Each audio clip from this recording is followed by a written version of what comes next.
Aiaraldea komunikabidearen solasaldi berri batera. Zuzenean ari gara emititzen Aiaraldea ekintzen faktoriatik, eta gurekin, gaur daukagu Lastana proiektua. Solasaldi bat eskainiko digut, apur bat orkesteko proiektuaren nondik norakoak, eta gero, zuzenen joko digut ere abesti bat, zita bikoitza gaurkoa. Gurekin daukagu Sandra Vargas, Carla Velarde eta Jorge Larrakoetxea, dira Lastana proiektuko kideak. Eta, hasi aurretik gogoraraztea, internet bidez ari garela zuzenean emititzen elkarrizketa hau, bai YouTubeen eta bai Twitch kanalean bebai.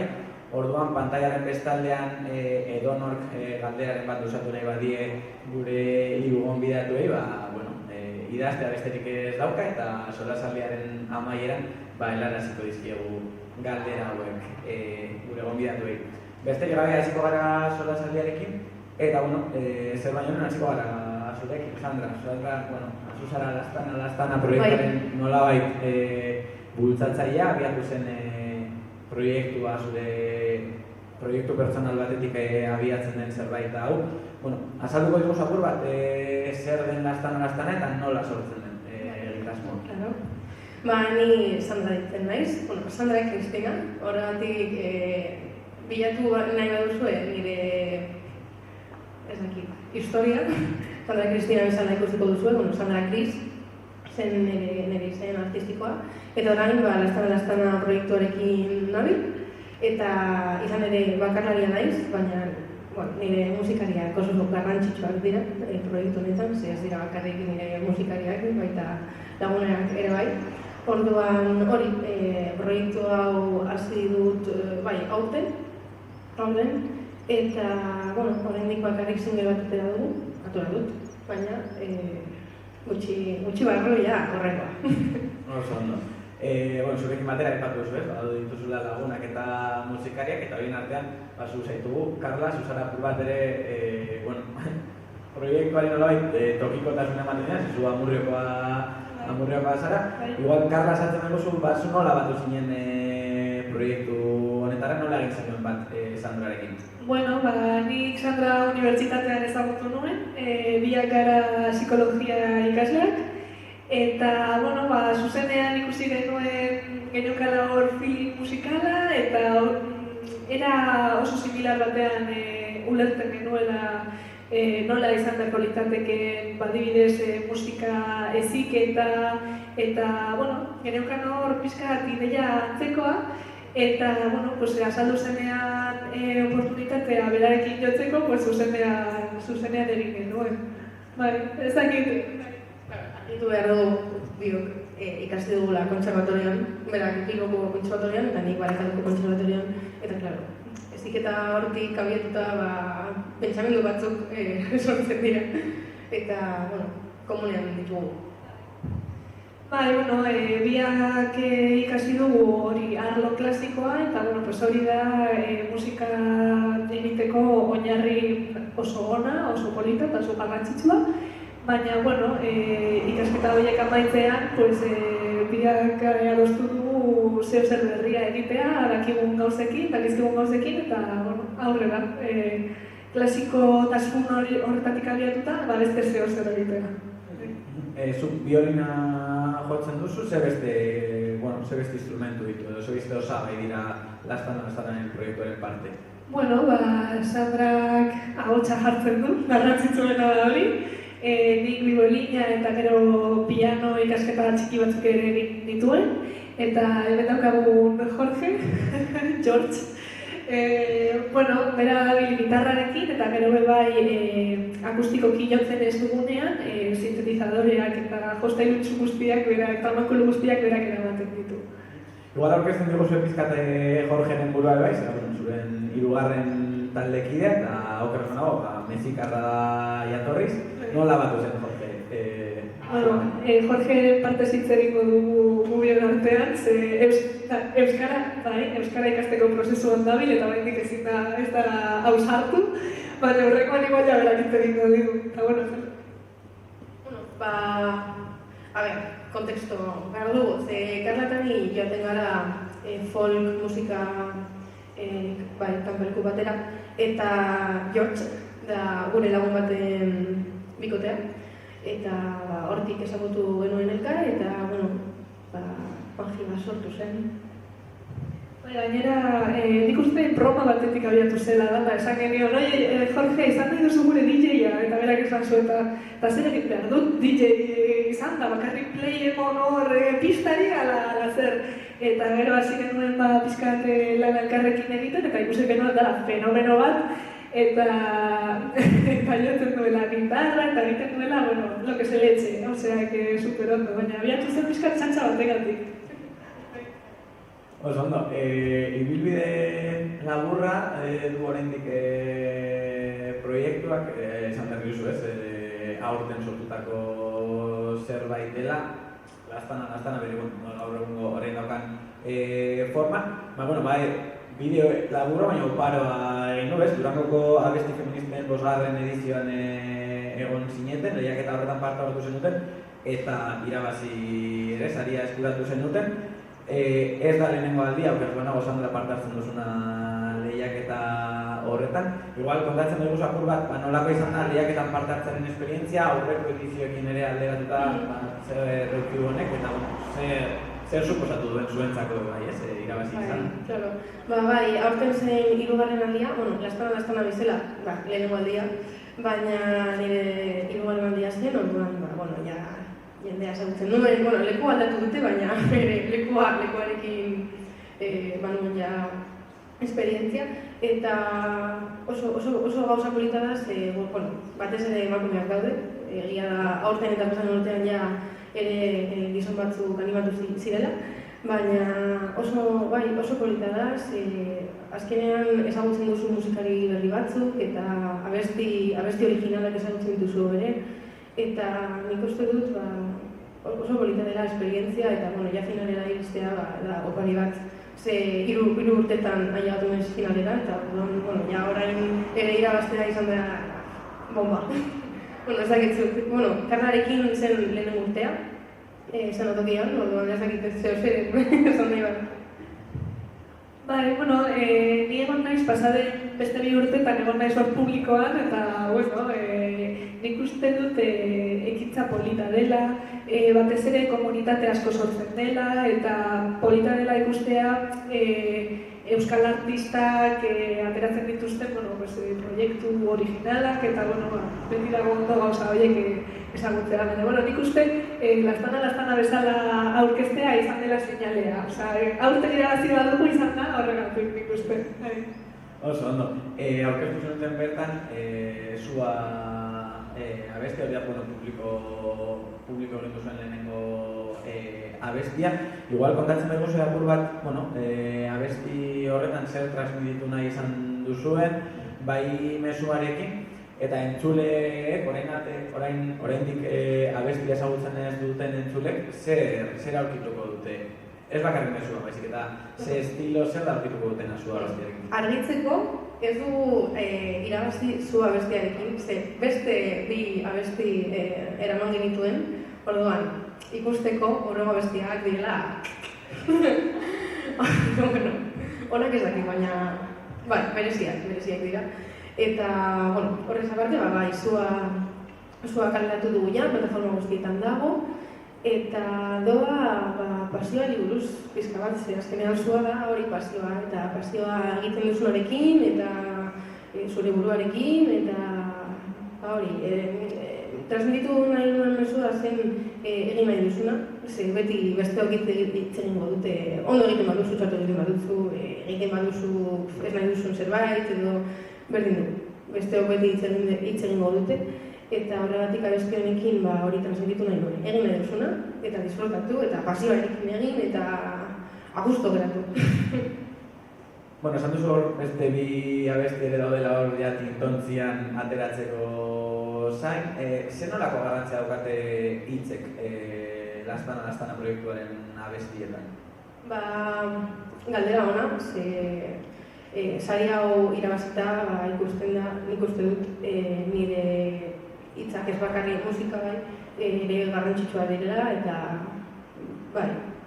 mezu mezu garrantzitsuak nik uste dut transmititzen ditu dela. Bueno, edo saiatzen naiz, behintzat.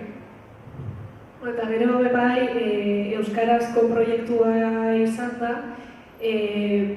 bada beste modu bat, mezu garrantzitsu horiek beste hizkuntza gutxitu batean, esan genezake ez, transmititzea, eta hizkuntza hau ulertzen duten pertsonentzat, edo ulertzen ez duten pertsonentzat, ikuste dute entzuteko proiektu polita dela, eta nahiz eta ulertu edo ez ulertu zehose transmititzen dugula, ezta? Musikarekin bai, gainera estilo pekuliar, esan genezake daukazula, nik uste bai berezia eta oso eklektikoa eta toki askotatik hartzen ditu soinuak eta superpolita da berarekin lan egitea egia zen. Bueno, esan dugu, mezua eta euskara badirela, ez, lastanako osagai garrantzitsu bi, baina, bueno, horretaz aparte ere, eta hemen bai Jorge eta bai Zukarla sartzenen zarete, ez, musikak ere badaukala nola baiteko garrantzia, zuen estilo apur batez, estilo desberdinen fusio bat da, nola sortzen da lastanaren abesti bat, zin da sorkuntza prozesua, zin da lehenengo harria eta nola zoaztere egitzen abesti bakoitza? Bueno, bai, bakarriaria nahi zenez, nik egiten dut ia guztia gerozten edokien ez, baina etxean daukat home studio bat, orduan bertan ekoizten dut, konservatorio amaitu eta gero hasi nintzen ekoizpen musikala ikasten, eta urte batez egon nintzen hor ikasten. Eta hori orain nire etxean, nire logelan, daukat home studio bat, eta hor nire gauzatxoak egiten ditut. Eta, lehenengo pausuan ikusten dut dela gitarra hartzea, zen nik konposatzen dut gitarrarekin, nahiz eta beste instrumentu asko jo.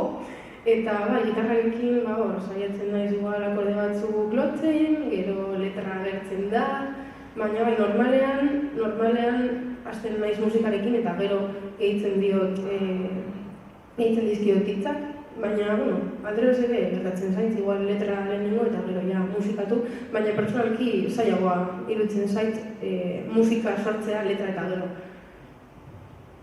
Eta, gure partetik Sandrak jartzen du hori lehenengo harria eta etortzen da ideia batekin.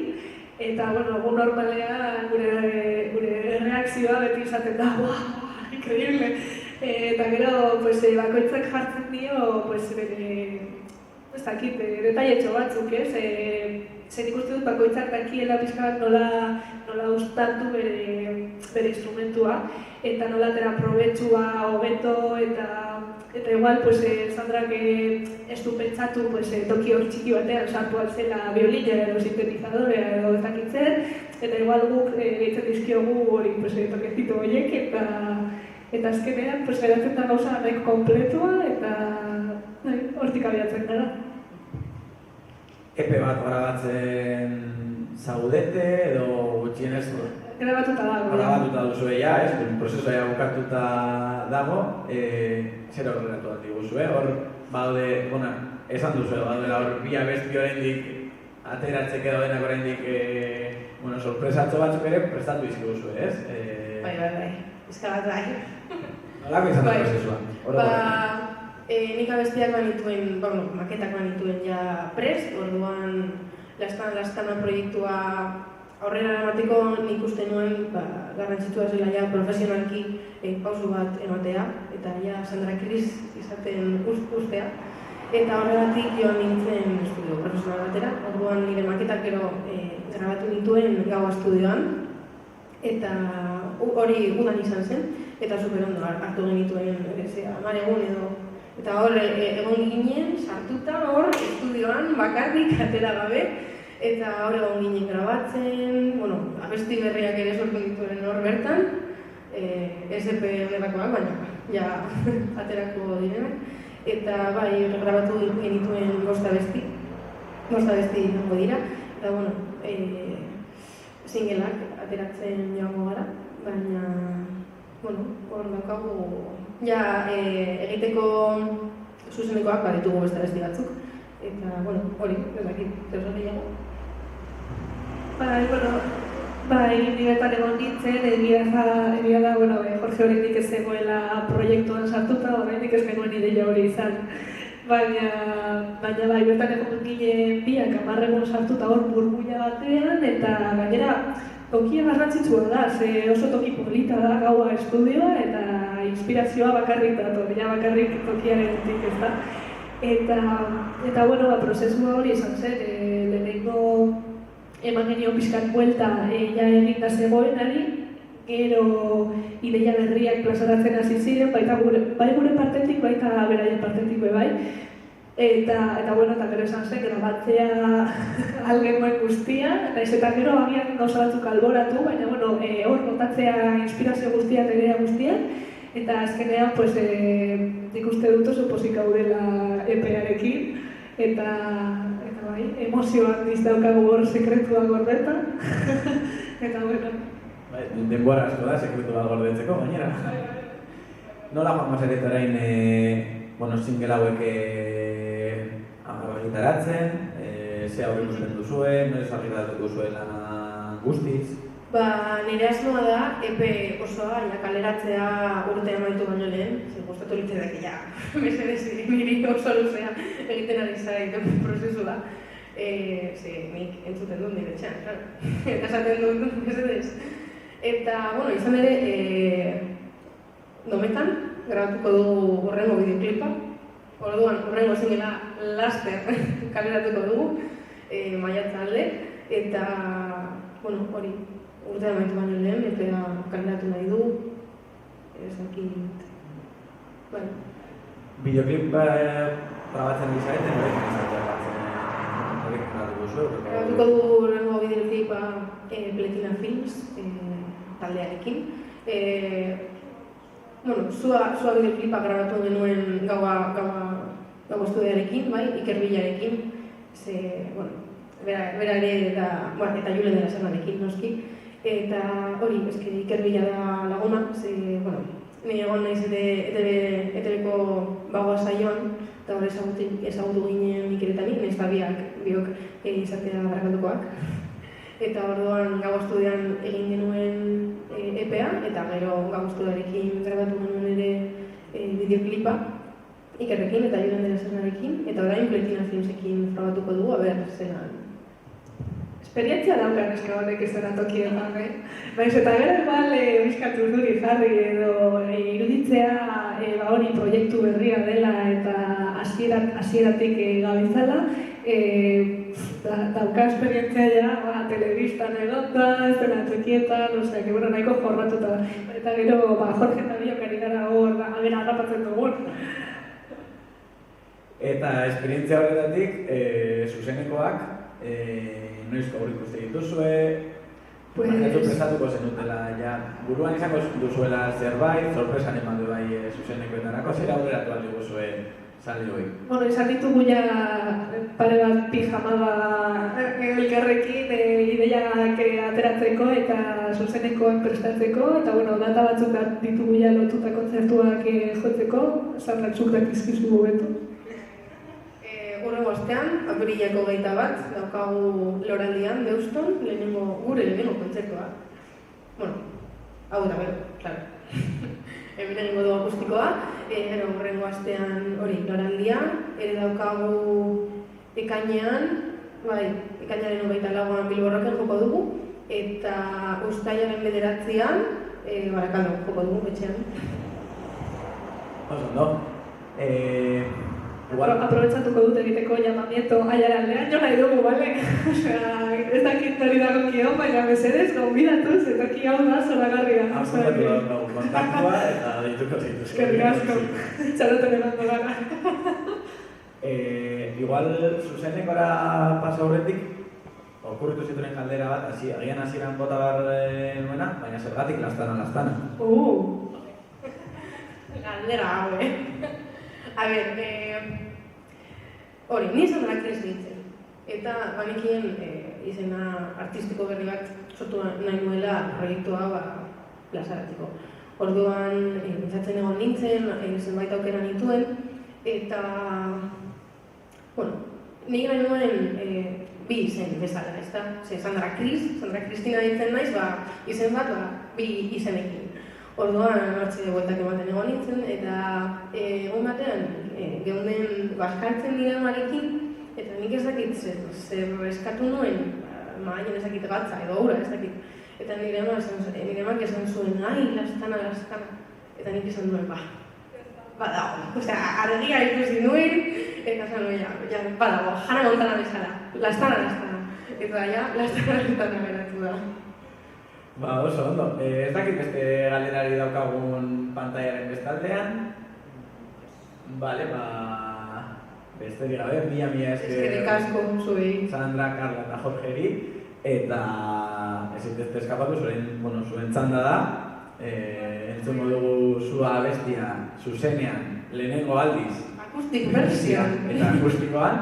Eta, gehiago nahi duena, badaki. Zuzenekoen datak hortze daude, eta... Bestela, sare sozialetan, lastana.lastana.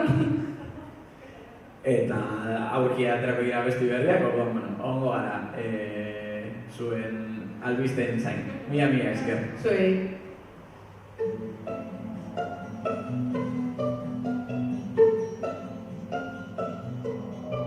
Su